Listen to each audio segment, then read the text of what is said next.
Daily Dispatch powered by HSBC. I'm Priya Sheikh. Joining me on this conversation is the first unicorn of 2022. I have with me Varun Alagh from Mamaearth.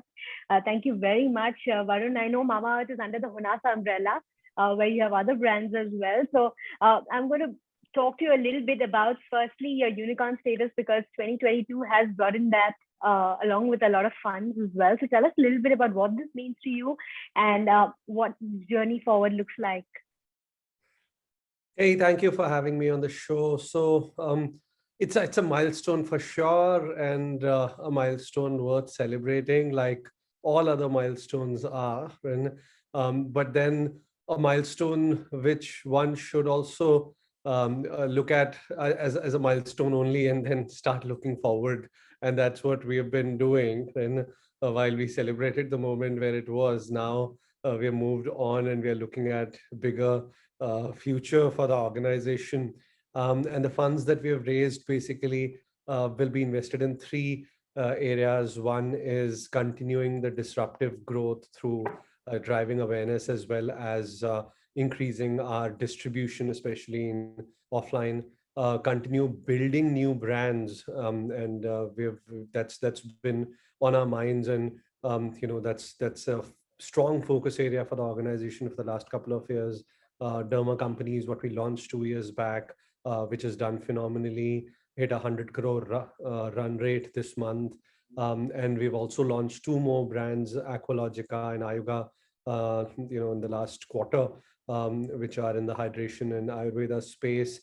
So continue to build more brands for Indian millennials in the beauty and personal care space. And we'd look to also explore new routes of growth, be it new markets, as well as possibly inorganic acquisitions. So I think that's what we're going to focus on.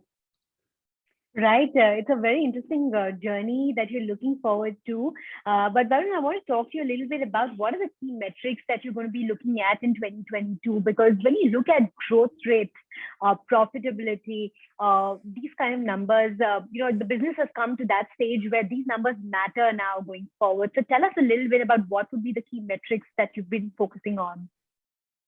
So I think we generally divide our North Stars into 5 or 6 big areas, right? And a few of them, like you rightly pointed out, are quality of business metrics, right? I mean, overall top line growth, then profitability, thirdly, working capital, and number of days working capital. And then a few other areas which are more consumer oriented, which is our NPS with consumers, how many of them are recommending us, right? Our brand metrics in terms of the pyramid metrics, they are a contribution of innovation to our growth, and some of the new engine contributions to our growth as well. So I think those are all the metrics that we focus on. And of course, team engagement and employee engagement is very critical for us. We've been a great place to work for the last 2 years consistently, and we'd like to sort of continue to be on that path. Right. And I want to talk a little bit about what the product pipeline looks like in 2022, both for Mamaearth as well as for Derma Company. Tell us a little bit on what we can expect. Are there new categories that you're going to be launching? Lots of exciting things. So in case of Mamaearth, and innovation is at the heart of our business. So we would always continue to listen to our consumers and figure out what is the new category or ingredient trend that they are looking forward to.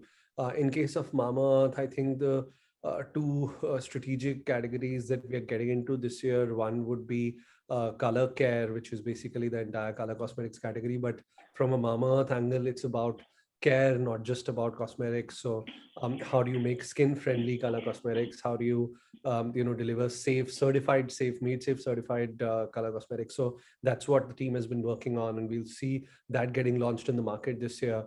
We're also getting into fragrances and again, organic alcohol-based, made safe certified fragrances, which have their own appeal in the market, is what we are looking at doing. And then of course continuing doubling down on our current categories like skin, hair, is also something that we will continue to do. Right. I also want to talk a little bit about acquisitions because, a lot of growth has been happening via acquisitions across the startup space. We're seeing a lot of consolidation happening across categories. So tell us a little bit about, are there specific areas of interest? Because I'm not going to ask you whether you're going to make an acquisition or not, but I'm going to ask you what are the areas of interest that you may be exploring?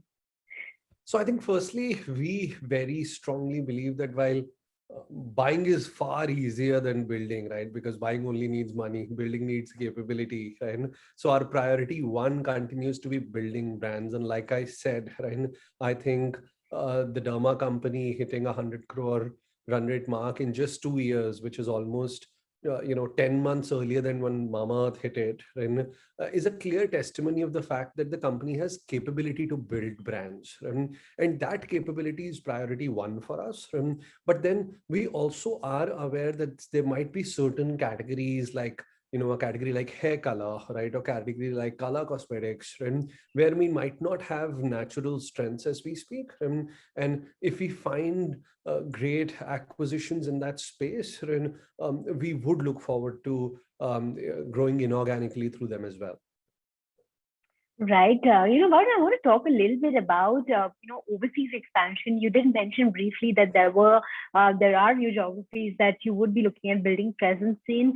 What's the game plan out there? Will you be setting up units? What is the larger game plan for international expansion? So there are a few core markets of interest, GCC being one, which is the UAE and Middle East cluster, South Asia being other, which is the Nepal, Bangladesh cluster, and then Southeast Asia being the third. And I think we're looking at all of these three markets. We're dipping our feet, trying to get some fundamentals in place. This year, we'll also be putting in resourcing and team in place, right? And get the basic levers in there, and start building the foundation for building a strong business in these markets, and then over time invest in marketing to sort of scale the brand. Right. A final question before I let you go on revenue numbers, Varun. What kind of revenue targets do you have over the next 2 to 3 years? What kind of revenue plans?